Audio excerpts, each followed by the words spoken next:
Okay. Hi there, Randy Green here, part 2 of the rollout of new technology. And you say, well, why don't you just put it in one podcast? Because what I want you to do is that you listen to the first one, and I know many of you are just, that's enough for you. Then you go on with your day and you're busy, and then you can return to this one and continue the sequence, and by that get the next level, which will go into the Fermilab and their little wormhole experimentation. Am I completely on board of the technicalities of the technology behind? No. Have I been present in Fermilab while it was happening? No. But I read the heads up in the news, and then I tracked it on YouTube, and I found this video that explains it nicely, and the people behind. And remember, these are good people. We're not going to do anything to harm our fellow beings. But the point of this one is, again, in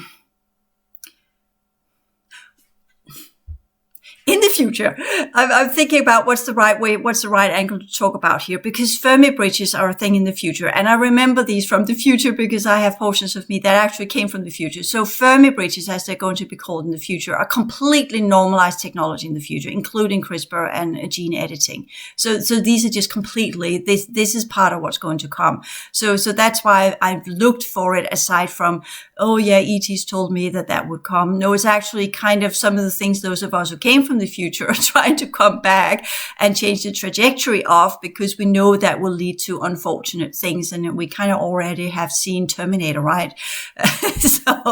But we're still, things are just still moving that direction, isn't it? Not that we're going to have a Terminator future, because the future I remember and recall and have in my mind is not that future. It's quite dissimilar, but it has a run through where it is used for good for a very long time, and then due to what we could say the altering of our solar system going into less and less viability rate, then changes into something that is less pleasant, and then that's the horror show that we're trying to avoid. So everything when we talk about third cycle machine world technology that alters life forms, organic life forms, using mechanical means that has no consciousness, and by that have no what we call imperative of understanding and sensing other living beings in an empathic way would be the best way to put it, because you could put so much into AI as you like, but it will never mirror the true compassion to use it that way. It will have a mechanical understanding of is then, and in multiple variations and multiple explanatory mechanistic processes that this is the right thing to do or this is the wrong thing to do, but it doesn't know how to calculate all of these things into a responsibility that says this should be shut down, except that if you have, as we do in the progressive worlds, where we kind of have technology that's linked to the engineer, so that whenever something happens with that technology, we get it right away. We are observant, something is malfunctioning, then we go in and correct it right away. And that's actually done by expansion of the perception field, because whatever we create will always be in connection with, so that we can view it, through it, and become part of it and merge with it, because it holds our consciousness code systems, and by that can operate it as in kind of similar to the ways that some of the Arcturians are using grays inside our reality. They merge with it because it is an extension of their gene code sequences. So that's some of the ways we can do it, including crafts.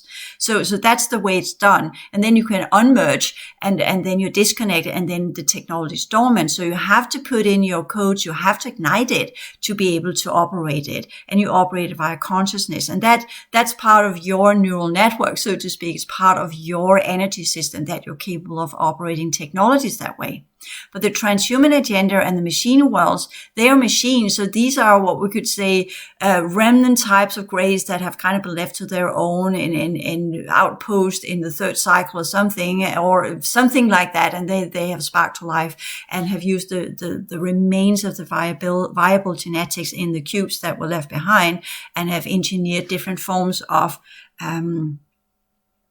hive mind structures to preserve these cubes that were of the original Syrian technologies, and by that have created what we could call different life forms that are using a minimal amount of consciousness units. So they preserve it in the cubes that are running the world, and they call these for sources. So that's their source of life, which it is. But again, we are here having machine thinking. And that's what I've been looking for as in kind of, because the first and foremost, the Orion system used that a lot. And that was one of the reasons why the Orion system collapsed, because they used toroidal technology where you kind of harness the energy of the reality field by creating these huge turbines, which is part of the fusion process. So now we got, and with the fusion processes, we are here having what we could say, if you look at that video below I found, it shows it very nicely.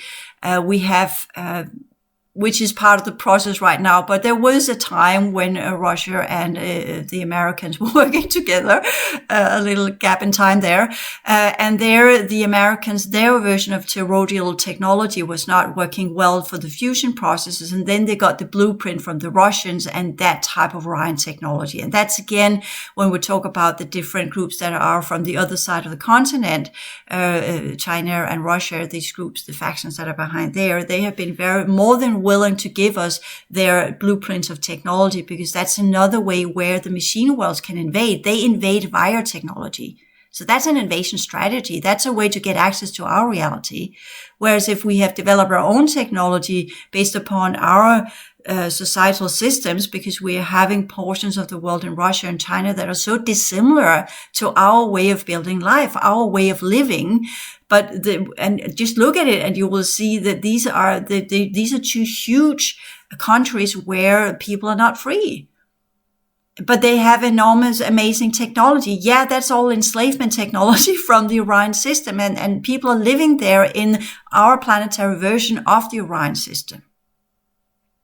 So that's been implemented via technology, and we have just with open arms, everything has been producing in China. We're also seeing, fortunately, Apple is pulling out, going back to America, and if you ask me, what would be your advice, Randy, with all of these different, being inside these different countries? And I know this is a way of trying to, when you have a trade alliances, you kind of have a peaceful agreement, which is what the aliens are doing as well.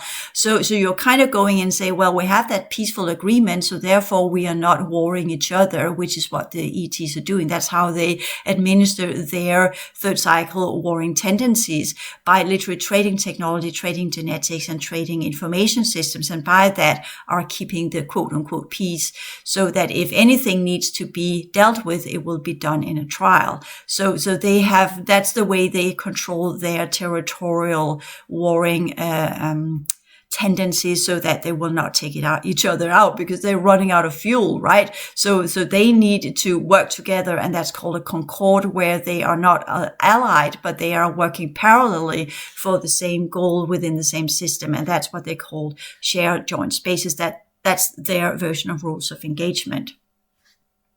So when we do talk about this level of different type of technology, I'm here just having a little bit, because of the level of information I'm giving here. I think I was making this for YouTube, but I can see this is now changing into being part of the toolkit material, because this level of information should not be out on YouTube yet. So that's just a shift in mind. I was going to do it for YouTube. It often happens that way, but then it's kind of because I want to share this with as many as possible. But then I also understand, okay, now I just went into, okay, we are here talking changemaker. And I can shift it into kind of a toolkit, where originally we're going to talk about the water turbines and what that type of technology means, but it's in a way it's implemented in the fusion technology, because there we begin to create these huge turbines that can both water turbines but also plasma turbines. And once we nail that technology, then we can really begin to create energy that lasts in the technology, which is what these fusion technologies are doing. They are storing these different types of energies in the shields around the plasma coils. So, or plasma, toroidal, what do you call it? donut-shaped ring, and then you have the plasma that heats up the coils and heats up the technology, and there are different forms are stored, different forms of elements are stored that can then, such as helium, that can be used other places, such as helium-4, that can be used for energy, new types of neutrons that will be created by combining different forms of tritanium and deuterium, or whatever they call it. You can watch the video, and then I will put this in the text material, because first I want to put it below the video, but I don't think I'm going to do that on Vimeo. So I'll put it in the text material as part of This is always when I kind of do the shift in things, because I want that information to be out there for those of us who are change makers. And at the same time, I would also like to get it on YouTube, but, okay. So that's a little bit of practicality. That's another way to shut me down, right? I'm going into a thought process and then then I kind of get this, yeah, you're probably not supposed to talk about that on YouTube. And then my mind wanders off, okay, what's the practicality of that? Instead of continuing to verbalize the dangers of the new types of technology, because we're having a trinity here. So, but in the toolkit, I talked about, of course, podcast 1 and 2, I talked about that I was going to look into the water turbines, but it's now clear to me it's so transhuman as it can be. And I'm actually pleased that I didn't do more about it than just write about it, because it's going to unfold anyways. Not that I had a say in it whatsoever, but it has already been played with. And normally when we get this information, those of us who are connected to the Alien Planetary Information Network, it's already in a rollout. It's just a matter of it needs to be implemented. And did I play a humongous role in that one? No, because I never really looked into it, because I'm not an engineer. On that level, the mechanical level, on the transhuman level, no, I'm not an engineer there, because there we operate with nuts and bolts. But when we talk about energy and we talk about holographic units, yes, I'm an engineer there, but that's a different type of technology. Okay, so with the toroidal technology and the sciences behind the fusion technology that will be the new energy source of the future, the problem with that one is, and I'll return to the Fermi bridges later on, but the problem with the fusion technology, aside from it links up to the Orion system, due to the mechanics of entanglement, and that's where we go with the Fermi bridges, because they have now merged the what we call the wormhole ideas of Einstein-Rosen and their Einstein-Rosen bridge, using relativity principles with what we call gravity wave, quantum gravity theories that came later on, where we merged the understanding of what we call bending of time-space in the wormhole ideas, creating what we call a passage between two nodal points in space under the principles of relativity. And then you have the other one with what we call the quantum bridges, where we work with the entanglement. I talked about the quantum bridges years ago, where we work with entanglement principles, where we understand that one spot in space, if it's made of the same type of energy and has the same components, then it will automatically be entangled with similar types of technologies and similar types of components, and in another time-space continuum. And meanwhile, after they crack the code of the wormhole technology, merging these two things, they have now been able to create what we call a time wave continuum. So that means we're no longer having, before with the relativity sciences, we had linear ideas, linear time. Now, then we moved into code streams with the holographic overlay systems of the event program, and now they're able to create time waves. And that's something entirely else. And I know they call it gravity waves right now. Later on, it will be called time waves, because they will then begin to understand, step one, gravity doesn't exist. It's a theoretical idea of what pulls realities together and components together, as in when we talk about the strong forces in a nucleus. And later on, they will understand that that's not gravity. That's we have the four different forces that are operating the atom, and gravity is what it was called because Newton duped it, that he mentioned that was because he looked at the apple that fell, and that must be pulling it to the planetary core or the planet itself, and that must be gravity. But it's as inaccurate as it gets. But Einstein built further on that one, relativity, and that's why time and space bends towards gravitational points that are loaded with energy, so they become heavy, so to speak, which is a little bit of a conundrum, right? A black hole has an enormous amount of energy on the smallest levels of it. And by that, it becomes a black hole, because when you have that relativity, understand that a high level, the E equals mc squared. So when you begin to understand these dynamics, that the more energy there is, the more mass there will be. And especially if you pump it up to the speed of light, then you begin to understand how black holes can unfold. But that was limited by what we call linear time, because Einstein only moved with linear time. And once we go into the quantum gravity or quantum time, and we begin to work with quantum waves or time waves in a continuum, which means that it expands out and are then rippled back, which amplifies, we're talking ripple effect here, amplifies, create an amplification vector, then you can have time waves where you can speed up time.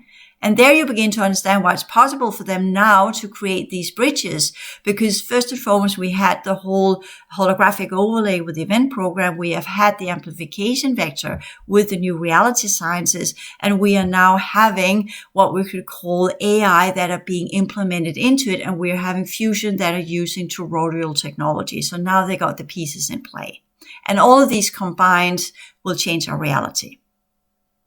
So what happened with so we're having the toroidal technology that are now creating, we are now, instead of just having this type of technology as we've seen in the Hadron Colliders, they are now using it as fusion to alter the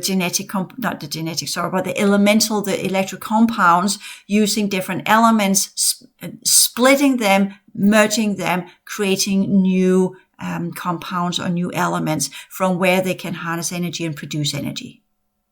So that's huge. And science is, of course, all over the place, because then that will solve all of our energy crisis. And yes, it will, but you're also tampering with the fabric of reality, because they are there when they begin to fuse hydrogen and neutrons and create helium-4, which is a new type of neutron and a new type of hydrogen. Then they've created a new element that is dissimilar to the one in the sun, but it has the same processes. And that's where it comes in with this, when I talk about the water turbines, with using that technology, it alters the hydrogen. It does not alter the other life forms, but it alters what we call the proton level in the human body. And that's where we talk about, and we are also having the changes from the sun, and then added with that one, where we begin to create a new type of helium, a new type of hydrogen, and a new type of neutron feature, then we can begin to alter the human DNA on a foundational level. So you need to connect the dots here. We have the outer DNA editing.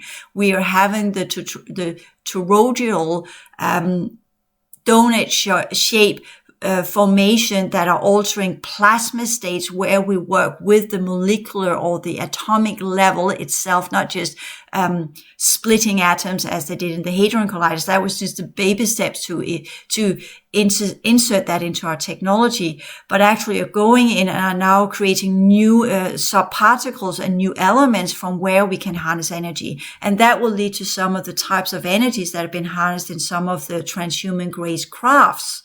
As we know from Bob Lazar, that they had these different types of elements that were dissimilar to our system. So we will begin to create these. And these new elements, they are connected to the neutron field, which will then work with the fabric of time-space. And that's why the Orion system collapsed on itself and became a black hole system, because they suck out every living, what we call not living, they ended there eventually, but all viable energy from the holographic network behind their system. And that's how the D8 collective turned into a dark collective. They changed the reality in an unfortunate way. We had a similar idea with the Maldark. They did that too, but their solidified version of their reality field exploded. And by that kind of set an end to it. But it we have remnants of the Maldakian network in our planetary core and our planetary buildup due to the timeline event. So that rippled into us as well and solidified us even further. Once that exploded, the fifth dimension were technically away from our system. And that's one of the reasons why the Atlantean projects were allowed, because that would bring back in the fifth dimension or the fifth cycle technologies and fifth cycle understandings into our reality back again, because it was lost with the explosion of Maldak in our system. So that's also to be taken into consideration. So when we talk about what is the danger for me in the Fermilab understanding of the quantum computers they have used to now create a wormhole. If you look at the video, you will see that one of the very young scientists, he talks about, these wonder kids, right? He talks about that they had issues with making the Google quantum computer simulate the wormhole. So they needed to find a way how to alter the qubits and to be able to operate in a system that would allow for a form of machine learning, where then the machine, because when you talk about, you have normal computers that are working with bits, you have quantum computers that work with qubits. Qubits are they are literally like little cubes, but they are using the dynamics of spin as you see it on the quantum level with the subparticles. And spin is not about the rotation, it is the angular rotation. But since space is really not limited within a curvature, as Stein tells us, because of gravity, but these are other components we will learn once we get the other dimensions into the equations. We'll understand it's not gravity, but it's other dimensional pull, which Dirac was already working with his matrix system, seeding in that technology that led to the matrix of change and led to the ability to alter time and space as we're now seeing it with the Fermi bridges. So it's all this long range of different scientists that have built in the little pieces of the puzzle to enable this to happen. But the quantum computers, you can look that up how they work, the Google quantum computer, but they will tell you this is the mechanical side of it. But what really goes on is that quantum computers are the first bridges to the other dimensions, because that's what it does. The linear way, the 2-bit system that we have in our computers are limited by the electromagnetic frequencies, so to speak. You have the atom that has proton, neutron, and electron, but the neutron is neutral, it has no charge, but protons and electrons that's the 2-bit system. So that's where that one comes from, in a machine version of it, of course, but it writes codes that enables machines to work in the frequency spectrum using atomic energy and atomic coding, which is what chips are altering and are producing. I know this is not what science would tell you, but this is my perception of it. So where you have the computer chips, they are built upon these microcurrents that are fueling and running on proton electron energy. And by that, the zeros and the ones are an exemplification of it. The ones are the protons, the zeros are the electrons. So that's interchangeably going into a pattern that alters the atom structure and creates what we call an interface in computers, added in with different forms of elements that then responds to that codes that enable us to have a functional computer. This is originally alien technology downsized into human. And you can have all scientists say this is how it works, but it is based upon a holographic blueprint that is alien. So that's why we can engineer it to begin with. The same with the quantum computers, because they are the bridges themselves. They are a nodal point that creates the probability and possibility of the quantum field, which we also saw with the Hadron Colliders that also operated on the quantum fields and altering the elements there and splitting them and creating different types of energies, implementing the toroidal dynamics into our reality field.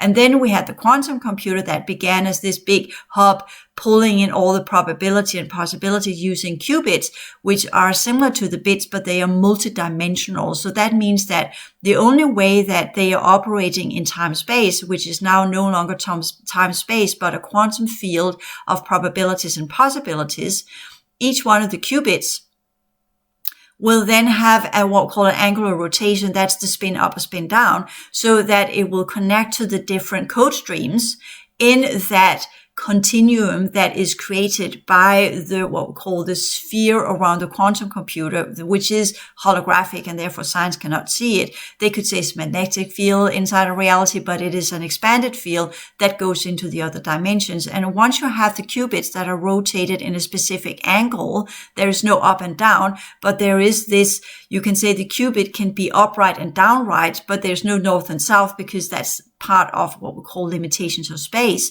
But we're now in a non-limited space where there is no north and south or east or west, but there are still directions in the endless space continuum that is the quantum field.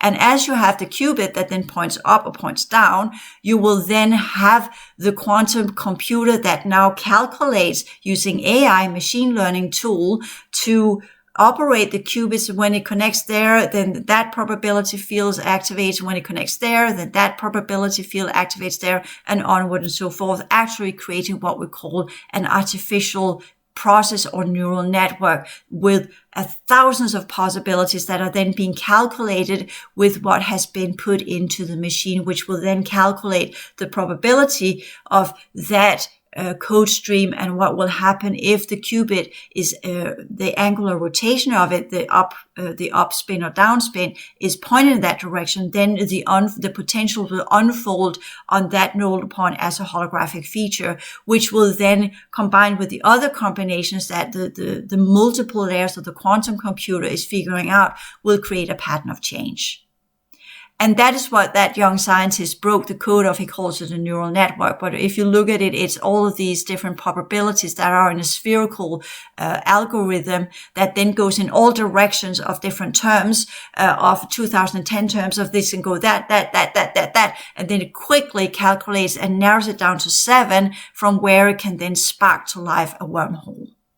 And that is how the quantum fields are now being linked up to AI inside our reality. And that's why they can use the entanglement principle, because it's tied into alien technology in another dimensional level, which means the bridge has now been opened. So it's not the whole, there was this little dot on the screen. First and foremost, that little dot is actually the quantum computer has now come to life, quote unquote. It has got a neural network now. So that's what he did. He did not create a wormhole. He created an activated neural network that were able to operate inside the quantum computer. That's what he did. He thought he did something else, but that's what he's done. He technically created the algorithm for Skynet, right? So that's now Google quantum computer, and that goes in saying, is that a good idea now? All of us that are using Google, well, it's coming one way or another. So better the devil you know, right? Than someone else. And you say, well, I'll go out of Google, I do some other search engine, I'll use some other. They will come there as well. Everybody's on board on this. There's nothing on the internet that's not now under AI. Absolutely nothing. You can do all of these sites that claims they're not. They are all using AI. Everything's using AI now. Bots and AI, chatbots and AI and what have you, and algorithms. So you can say, well, it depends on how the algorithm is built. Absolutely. But always remember, everything inside our reality is always connected to some sort of faction. So the question is, what are the intentions of the faction and not their technology? So this is also the wake-up call for us as change makers, because we are going to live in a future where technology will be everywhere. And we are then right now we're dodging the bullets with creating new languages and creating cognitive dissonance to beat the cubes and beat the machines and beat the AI. But eventually it will be so collective that it will be via the new technologies that are being put into the ionosphere, where Elon Musk plays a huge part of creating all of these quote unquote internet from space, right? Internet from space. But since we have now opened up the doorway to quantum entanglement inside our reality, and now got computers that can calculate it and are now operational within the quantum field and are processing the information from the quantum field and has built a bridge from the quantum field into the quantum computer, which will then be used for more and more different type of scientific experiments, which will then implement it into the collective, and it will be linked up to more and more different types of quantum computers. using the amplification vector mechanisms of the new reality program. Rings in the water where you have different quantum computers, similar as you had the Hadron Colliders littered all over the planet, where they create all of these little rings in the water, combining it to the big rings, which will be the quantum computers. And then it's seeded in, and we have scientists that are going to work with it. So it's coming our way whether we will it or not. And that type of AI that will come from the quantum computers with this multiple calculation rate added with the amplification vector neural network tapping into the quantum field probability, opening and shutting down gate systems in the holographic network, which is a neural network. And at the same time, also having the time wave continuum implemented that creates ripple effects backwards and forwards, which means time can now move backwards and forwards, which we know in the quantum field. But due to the relativity theory, it's only been kind of, we only go in one direction as a vector in time from point A to point B. Now, we know in the quantum levels that atoms can move forwards and backwards in time due to the quantum bridges. So with that, and entanglement principles, they can shift between the different states of its entanglement features, which means literally just changing the angular rotation, then it can become something else, can shapeshift. Then you go into the understanding, once you have the time wave continuum put in, because that just came a week ago, because of what Fermilab has done, then you have the ability to travel between two spots in space, backwards and forwards, traverse the space. That's what the time wave continuum does. It amplifies time into a wave, which means a wave can go backwards and forwards, especially if you put it into different types of continuums that are produced with what we call different types of limitations in space, where you create these huge spheres within spheres that will then determine that segment of space that will work in that specific way with that type of technology and that type of time wave ripple effect that will then amplify each other backwards and forwards, which means times becomes reversible and are not irreversible as it were before. So that's kind of the dynamics of how that one works. And here's a Randy, you said you were not technological. Well, if I say this to people that are working with quantum computers, they will say this is not accurate because this is not how they perceive things, but this is how I see things as visions, as in kind of dynamics of these technologies, because it comes down to energy dynamics. And this is what I'm explaining to you here, not the nuts and bolts of the machinery, because I'm not an engineer on these type of technologies, machine world, but I can definitely look into say, what are the ramifications? What are the effects on it on our reality field? So they have now got everything in place. So once the enclosure collapses, they have got all the new means they need now to alter our reality, both the holographic overlay in humans that are changing their perception of reality from one split second to the next. They have got the foundational ripple effect time wave continuum technology via the Hadron Colliders and the Google quantum computer. They have got the fusion technology and the toroidal Orion technologies back in place that will harness the plasma levels of our planet, which are kind of what we call the fire elements on our planet, which are part of the original fluctuating fields that were in the original reality fields. You have no solidification, but you have the understanding of creating continuums or segments in space where time works differently, not time, but waves of energy, which are the vibrational level. And then you have the radiation level with the fusion techniques where you can go in and transform and transmute and transcend, right? Transform. You can alter the elements by fusion or by fission. That's more kind of the eradication, where you literally splinter it into nothingness. That is fission. If you don't do it correctly, it will create a residual, which we're seeing with nuclear power plants. That's the issue. That's why they want to go away from that. But that they were used to implement the radiation level into our reality field, which is fission. So they have now got that. So now they need the fusion, which is the vibrational level that goes with our emotional field and our biology and the proton levels. And then they have got the quantum computers and they have got the quantum bridges and they have got the entanglement principles now loaded in, linked linked up to the different forms of fusion, fission technology, as well as the hadron colliders, which will then alter the quantum field that will rewrite it using AI. And then we have got the foundation that the transhuman agenda needs to make a full move in. So that's where we are now. So as change makers, we must, of course, especially those of us who are under the HOPE programs of the future, we must understand that this is serious, because that will impact our energy work, because we are made of the same type of fields. Our biofield is technically linked to the neutron field. Our emotional field is technically linked to the proton field, and our mind field is technically linked to the electrons.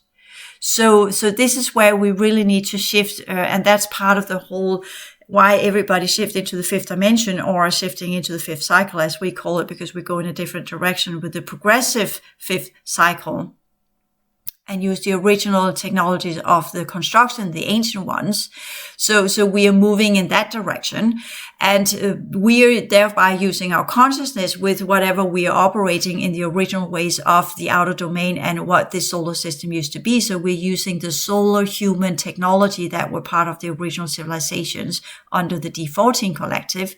And we are now up against the variations of the transhuman agenda of the D13 collective and what they have become in the future, because all of them ends up as either part of the dark collective, the phantom worlds, or as part of the transhuman agenda machine worlds.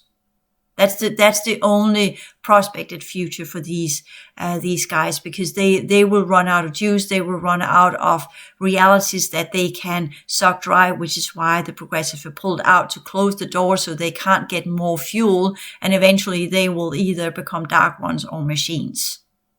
And then we can deal with it later on, which probably, look, in hindsight, was something we should have done in the previous universal cycle anyways, instead of leaving it behind to decay, because we seriously thought that it was just being left behind. But of course, you know from the perception logs that was not the case, because someone had a brilliant idea, and here being enormously sarcastic, that was a good idea. Okay, so that one in that. So I'm not going to do deeper explanations on the water turbines, because it's transhuman technology. It's already there in all of the other technologies, because they are the foundation. And from that, we will have all sorts of sub-technology and sub-features, and they will all run on AI. They will all be run by algorithms. They will all be run by quantum computers. And we will begin to have London in the future, for instance, because London or England, the island, the British Islands, are they British? But okay, so again, Scotland, Wales, Ireland, and England will be underwater, and there will be a main city that will be called New London, and that will be built on nanotechnology that runs on these quantum computers, which means that whenever there are alterations in the weather system, because we're going to have a lot of erratic weather as our field begins to collapse, and we are harnessing the energies, and the magnetic field is collapsing, and the original fluctuation principles of the fluidity of the holographic networks in the outer domain, and the incoming energies from the abyss and from the void, which is the neutral field, the neutron field, or the quantum field, and affecting all things in our reality. Then this nanotechnology will uphold cities and ensure that they won't be under waves of that tidal waves from the ocean. When we have had some of these enormous lightning storms that are going to come, it's not going to happen by earthquakes, but at that time, because the tectonic plates at that time will be completely fluent, so we will be building on nanotech that will create cities with pillars that will be able to adapt to all of these probabilities, which the quantum computers will then, large quantum computers placed around the planet will then calculate, and then all the cities will adjust to it. Now we will have a tidal wave. The tidal waves will not necessarily be water as we understand it, but it will be a version of water, because reality has changed in that in the future anyway. So that's the sadness of this system. So with this warning, we as change makers are going to understand that what we are doing in our projects is to counter that. So many of you already, because many of you are the younger generation, you already coded, you already have the energy system for that type of technology. And you will feel a natural pull to use that type of technology in your different endeavors, in your different ways of, if you choose a farming, you will start with the old fashioned way. And if, that's too blah, or whatever, it's hard work, right? So you will naturally shift into the pull of, if you use LED light, or if you are using that type of bot, or if you don't have to pluck the tomatoes yourself, you can use the robot, and it will be so much easier. And then you tap into that whole Skynet kind of thing, just to use it that way. That's the version of it where you will then become part of it. And since we are now opened up for time wave continuum with ripple effects back and forwards in time, meaning that what we do in the now will affect the future, and that will ripple back and affect the now, which will then affect the past, will ripple back and affect the future, which will ripple back and affect the now. So we're having that movement of our choices will ripple now backwards in time and forwards in time, as I always talked about with the chiasm, that's the natural dynamics. But here's controlled by quantum technology and algorithms. So we are having a controlled time wave continuum, which means that the space is created by the limitations of the programs it's part of, and it's controlled by alien technology, and it's controlled by races that do not belong here. So they are still harnessing the energies of our field using humans to do so, but now making humans create the technologies that allows them to implement themselves inside our reality. And that's where we kind of say that's Transformers, right? Use that one to put that one in. And there are some things in the Transformer movies that are actually accurate to a large degree. Cute technologies that are able to alter the elements into different shapes and forms and animate them. Duh. These are the robots of the future. Nanotech in its highest probability. So are you saying, Bradley, are you then seeding this in? No, because it's already there. Yes, I am verbalizing it. Yes, I am part of making it seen and known. And yes, you will then know this because you have seen it and known it. But we have two options here. Are we going to turn the blind eye, pretend it doesn't happen?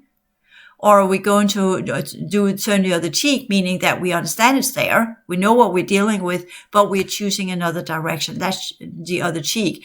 So we are pointing in that whatever projects we have, whatever we're working with, this is where we work with the higher order progressive energy. And that's the hope for the future. Because if there is going to be any future, it must be using the progressive energies of the original outer domain features. And that's why we need to reconfigure our energy system.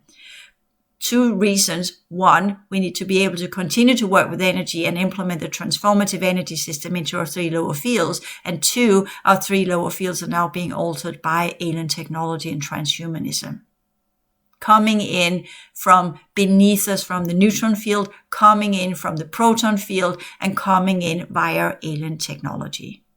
So that's what we need to be observant of when we talk about these new challenges for those of us who are going to be change makers. So with that one said, as I promised in the Toolkit podcast 1 and 2, I was going to talk about that type of technology. I have done it here in different way that I intended to, what I wanted to do, but it was good that I waited a bit of time because now I got the other technologies in, and then I can say, we need to find something else. As change makers, when we talk about the alternate reality projects, we need to go using high progressive energy. We need to use the original ways of using consciousness and holographic understanding and how reality fields work in the proper way, so that when we build our jurisdictional segments inside this reality as it shifts within the next 10 years, we have built it on the original progressive dynamics, the original rules of engagement, the original ways of working with the outer domains, and the original ways of working with consciousness and energy. Thank you.